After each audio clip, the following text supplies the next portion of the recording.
Começa agora, programa Rádio Câmara. Rádio Câmara Online.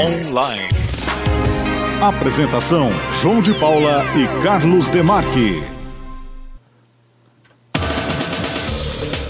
12 itens formam a pauta da 34ª sessão ordinária do ano. Em regime de urgência, plenário analisa transferência de recursos financeiros para a Santa Casa. Presidente da Câmara é entrevistada especial desta edição. E Tiesa destaca ações promovidas pela Escola do Legislativo e ações parlamentares. Hoje é sexta-feira, 25 de outubro de 2019. O Rádio Câmara Online está no ar. Olá, Carlos, boa tarde. Olá, João, boa tarde e boa tarde também a todos que nos acompanham. 12 itens estão na pauta dos trabalhos legislativos da 34ª sessão ordinária do ano, agendada para a próxima terça-feira, em função do feriado, ou melhor, do ponto facultativo pelo Dia do Servidor Público Municipal. Enviado pela Prefeitura, um deles pede autorização da Câmara para fazer transferências de recursos destinados a despesas de custeio para a Santa Casa de Araçatuba. Pela proposta, o montante a ser repassado consiste em 60 parcelas iguais e mensais de R$ 125 mil para a Santa Casa, totalizando R$ 7.500.000. O projeto também prevê a abertura de crédito adicional especial no valor de R$ 125 mil. Para isso, o município irá utilizar recursos provenientes da anulação parcial de dotação orçamentária da Secretaria Municipal de Saúde. O Poder Executivo assina mais 8 itens inscritos na pauta. Entre eles, há um projeto de lei que cria o Diário Oficial Eletrônico do município como meio oficial de comunicação, publicidade e divulgação dos atos da administração pública. E modelo semelhante a esse proposto pela Prefeitura para publicar na internet os atos oficiais foi adotado pela mesa diretora da Câmara Municipal para divulgar as atividades do Poder Legislativo. O grupo, formado pela vereadora Tiesa e pelos vereadores Gilberto Batata Mantovani, Dr. Alceu e Dr. Almir, propõe a criação do Diário Oficial da Câmara de Araçatuba. O plenário analisa um projeto de lei do vereador Arlindo Araújo que trata do sistema de posse responsável de cães e gatos e regras para o passeio desses animais. Os parlamentares analisam ainda um recurso apresentado pelo vereador professor Cláudio, pedindo a reconsideração para o recebimento de um projeto de lei que trata da implantação de medidas para a redução da velocidade, circulação de veículos e sinalização de trânsito perto de escolas municipais. A versão integral da 34ª sessão ordinária do ano está disponível no site www.câmaraaracatuba.com.br.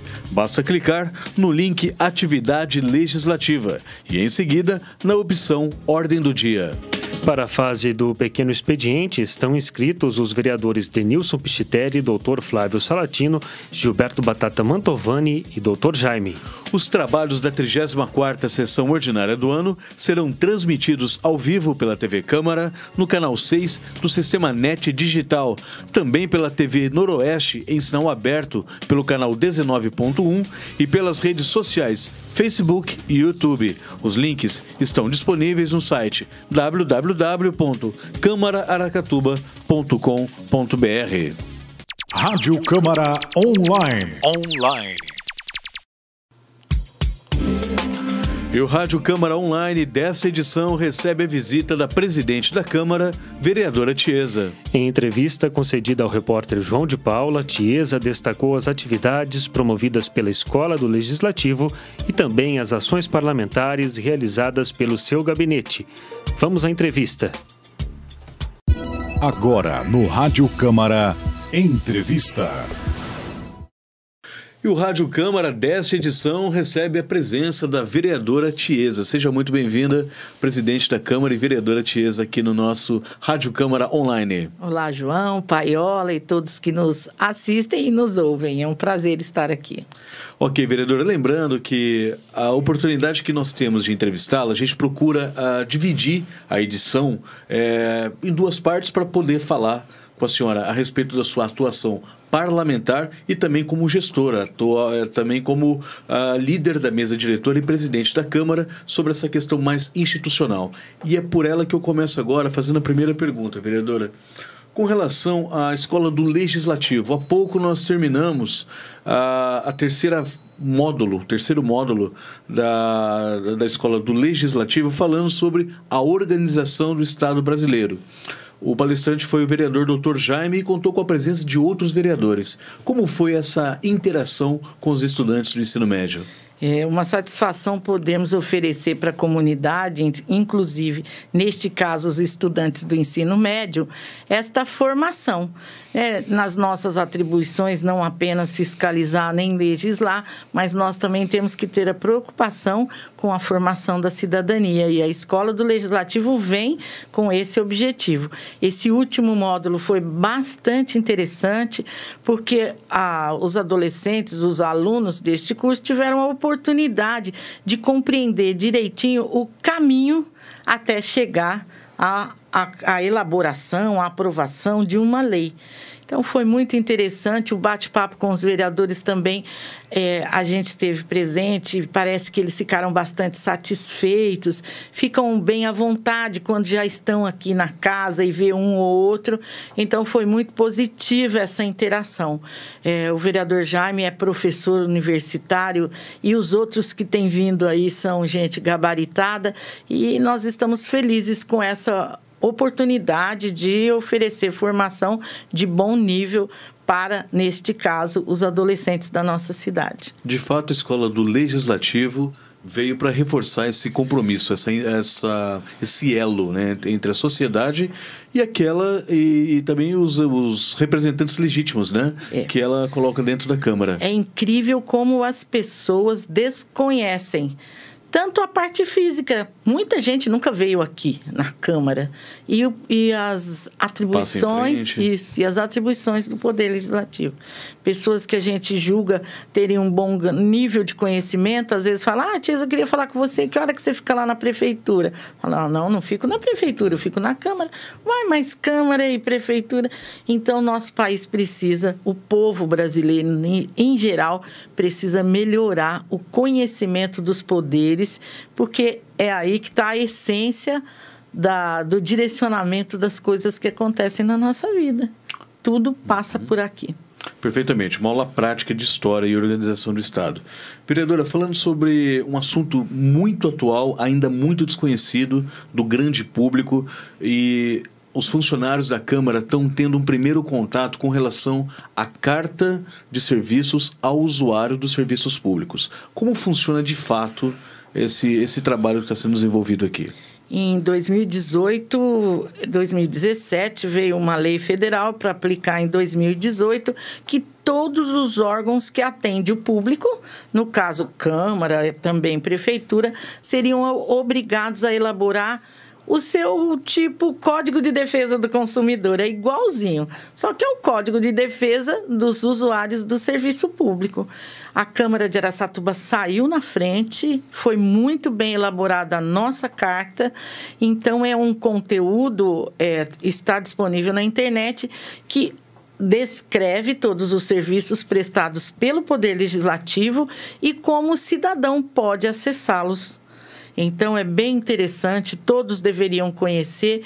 E como a gente acredita que, antes de começar a reformar o mundo, dá 3 voltas em torno da tua própria casa, então a gente fez questão de oferecer, primeiro, essa discussão sobre a Carta de Serviços internamente com os funcionários. Entra como uma atividade também da Escola do Legislativo, que tem essa finalidade de trabalhar a capacitação dos servidores. Então, nós estamos discutindo em 3 partes para dividir os funcionários, para que eles tenham domínio sobre este Código de Defesa dos usuários do serviço público. Lembrando que a Câmara Municipal é uma das pioneiras, porque são 645 municípios no estado de São Paulo. Araçatuba e Santos são as 2 primeiras cidades que oferecem esse tipo de serviço, esse tipo de consulta aos usuários, certo? Inclusive, temos servido de parâmetro para outros municípios que têm feito contato conosco para pedir orientação. A carta de serviços do usuário, ela fica disponível no site da Câmara. É só acessar lá.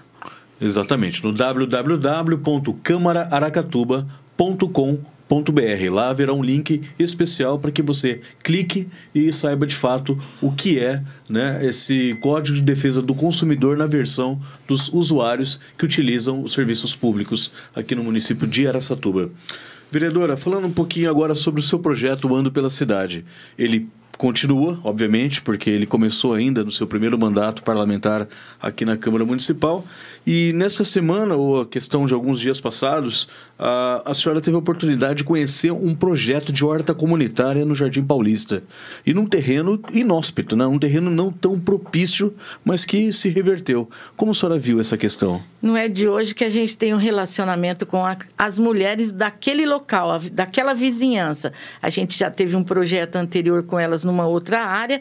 E, para nossa surpresa, esse trecho, que é um trecho que só servia para nascer mato e acontecer coisas inadequadas, Floriano uso Peixoto de droga, é na Genaro Fracino, que é aquela avenida que ela é toda problemática, que é onde passava a linha do trem muito antigamente.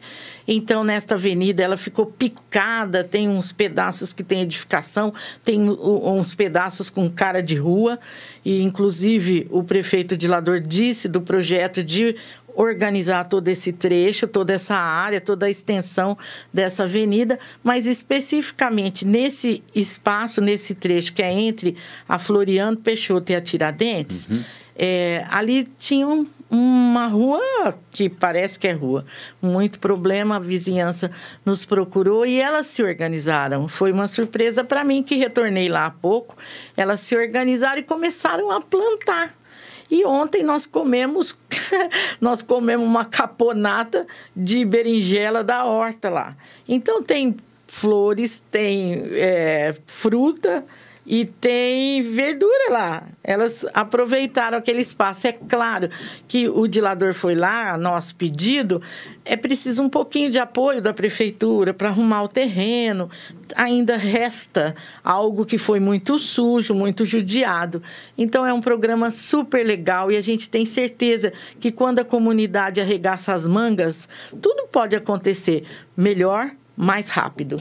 Fica aí o convite para as pessoas conhecerem um projeto piloto, né? E elas são as moradoras dali, elas levam enxada, elas levam um balde para poar, aguar, e num jeito muito tranquilo, muito lúdico, muito natural, elas vão transformando aquele cenário que era muito ruim em alguma coisa muito boa, promissora e que ajuda as pessoas. Ainda dentro do projeto Eu Ando pela Cidade, protagonizado pelo seu gabinete, mudando um pouquinho da região central, falando um pouquinho agora da zona leste da cidade de Araçatuba, mais especificamente no Hilda Mandarino. A senhora fez uma indicação ao executivo para que se faça, de fato, a reativação, ou melhor, a recuperação de uma academia ao ar livre instalada lá na base da Polícia Militar, certo? A base da Polícia Militar do Hilda é bastante ativa.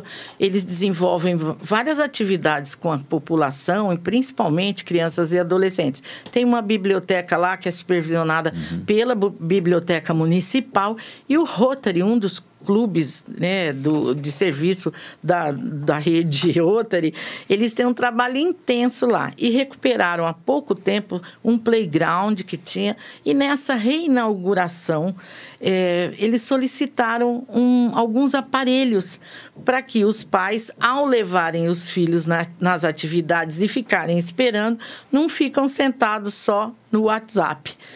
Então, eles pediram, acho que os próprios pais solicitaram, e a gente foi lá com o secretário, Sérgio Tumeleiro, para avaliar o lugar que é disponível, porque lá não dá para montar uma super academia, mas dá para pôr alguns aparelhos.